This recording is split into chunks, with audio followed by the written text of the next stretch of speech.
and welcome to Read the Damn Book, the podcast where all the classics you wish you'd read are serialised, chapter by chapter, by me, Jen Smith, a professional audiobook narrator.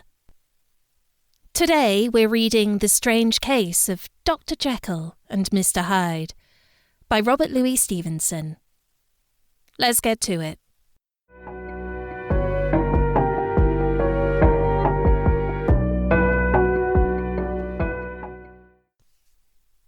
Incident of the Letter.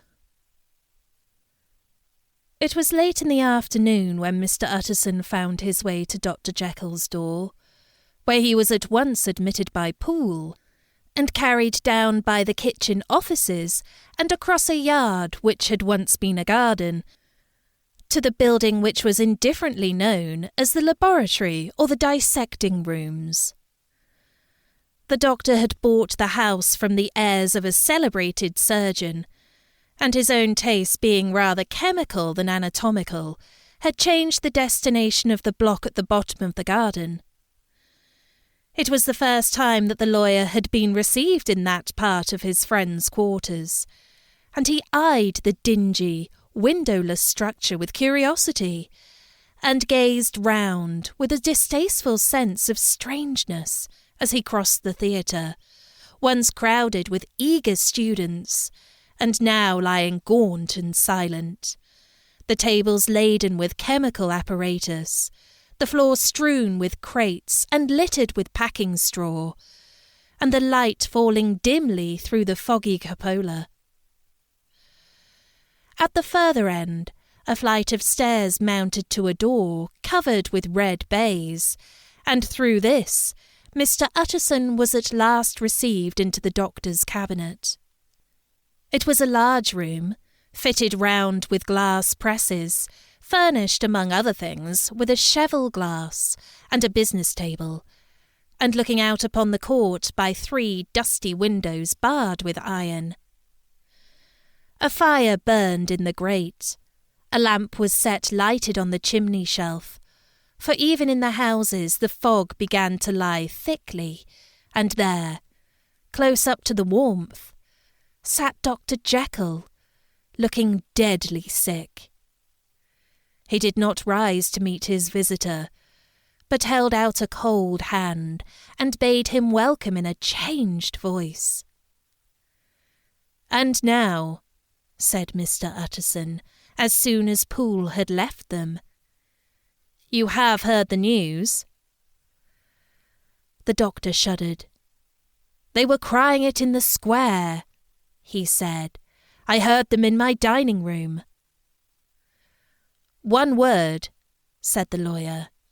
"Carey was my client, but so are you, and I want to know what I am doing. You have not been mad enough to hide this fellow?" "Utterson, I swear to God," cried the doctor. "I swear to God I will never set eyes on him again. I bind my honour to you that I am done with him in this world. It is all at an end. And indeed he does not want my help. You do not know him as I do. He is safe. He is quite safe. Mark my words. He will never more be heard of." The lawyer listened gloomily. He did not like his friend's feverish manner. "You seem pretty sure of him," said he, "and for your sake, I hope you might be right. If it came to a trial, your name might appear." "I am quite sure of him," replied Jekyll. "I have grounds for certainty that I cannot share with anyone. But there is one thing on which you may advise me. I have received a letter, and I am at a loss whether I should show it to the police. I should like to leave it in your hands, Utterson. You would judge wisely, I am sure. I have so great a trust in you." "You fear, I suppose, that it might lead to his detection?" asked the lawyer. "No," said the other. "I cannot say that I care what becomes of Hyde. I am quite done with him. I was thinking of my own character, which this hateful business has rather exposed." Utterson ruminated a while. He was surprised at his friend's selfishness, and yet relieved by it. "Well," said he at last, "let me see the letter." The letter was written in an odd, upright hand, and signed Edward Hyde, and it signified, briefly enough, that the writer's benefactor, Dr. Jekyll, whom he had long so unworthily repaid for 1,000 generosities, need labour under no alarm for his safety, as he had means of escape on which he placed a sure dependence. The lawyer liked this letter well enough. It put a better colour on the intimacy than he had looked for, and he blamed himself for some of his past suspicions. "Have you the envelope?" he asked. "I burned it," replied Jekyll, "before I thought what I was about. But it bore no postmark. The note was handed in." "Shall I keep this and sleep upon it?" asked Utterson. "I wish for you to judge for me entirely," was the reply. "I have lost confidence in myself."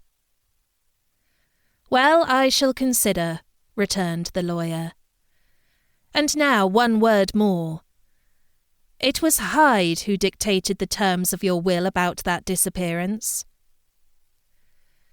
The doctor seemed seized with a qualm of faintness. He shut his mouth tight and nodded. "I knew it," said Utterson. "He meant to murder you.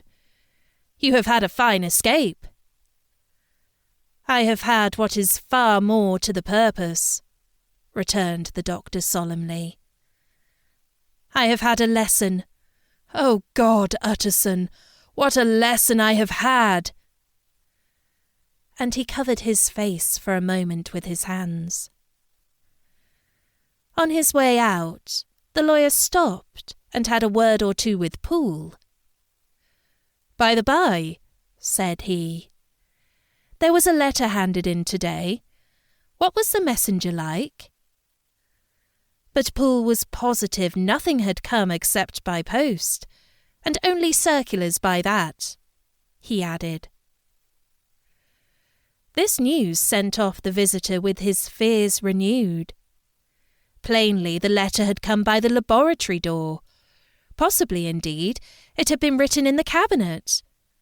And if that were so, it must be differently judged, and handled with the more caution.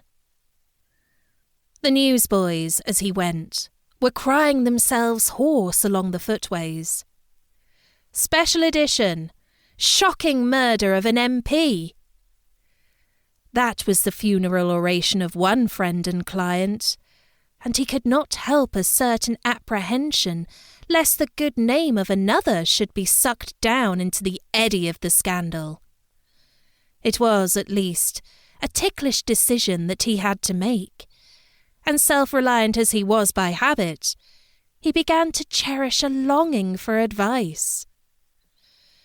It was not to be had directly, but perhaps, he thought, it might be fished for.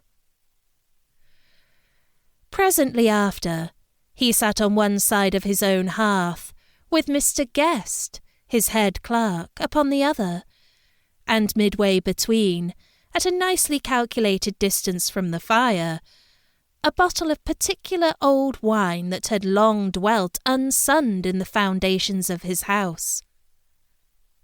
The fog still slept on the wing above the drowned city, where the lamps glimmered like carbuncles, and through the muffle and smother of these fallen clouds, the procession of the town's life was still rolling in through the great arteries with a sound as of a mighty wind. But the room was gay with firelight. In the bottle the acids were long ago resolved.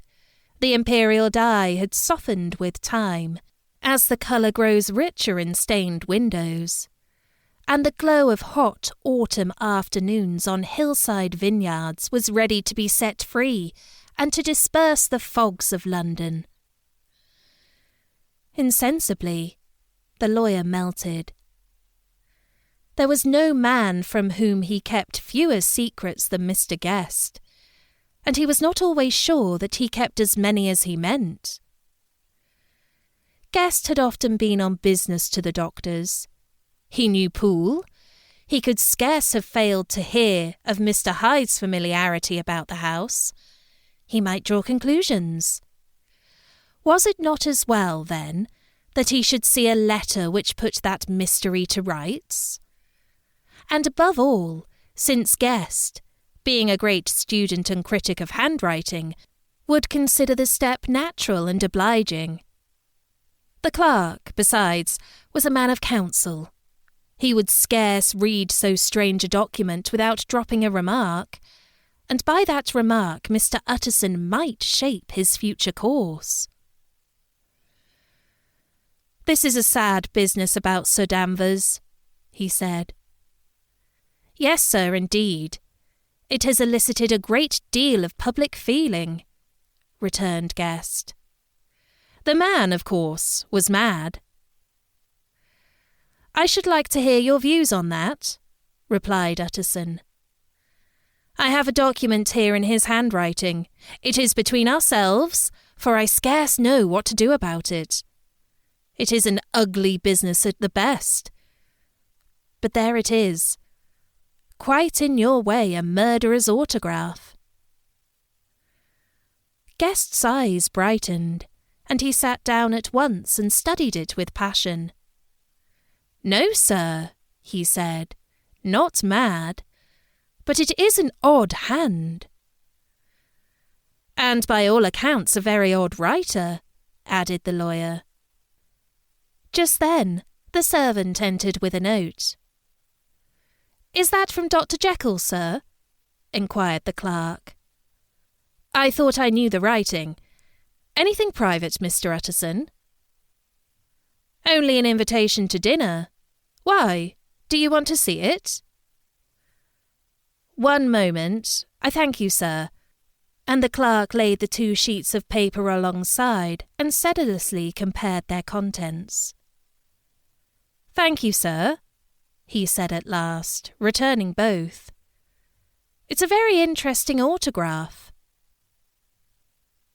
There was a pause, during which Mr. Utterson struggled with himself. "Why did you compare them, Guest?" he inquired suddenly. "Well, sir," returned the clerk, "there's a rather singular resemblance.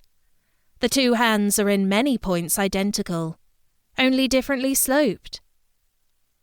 "Rather quaint," said Utterson. "It is, as you say, rather quaint," returned Guest. "I wouldn't speak of this note, you know," said the master. "No, sir," said the clerk. "I understand." But no sooner was Mr. Utterson alone that night than he locked the note into his safe, where it reposed from that time forward. "What?" he thought. "Henry Jekyll forge for a murderer?" And his blood ran cold in his veins.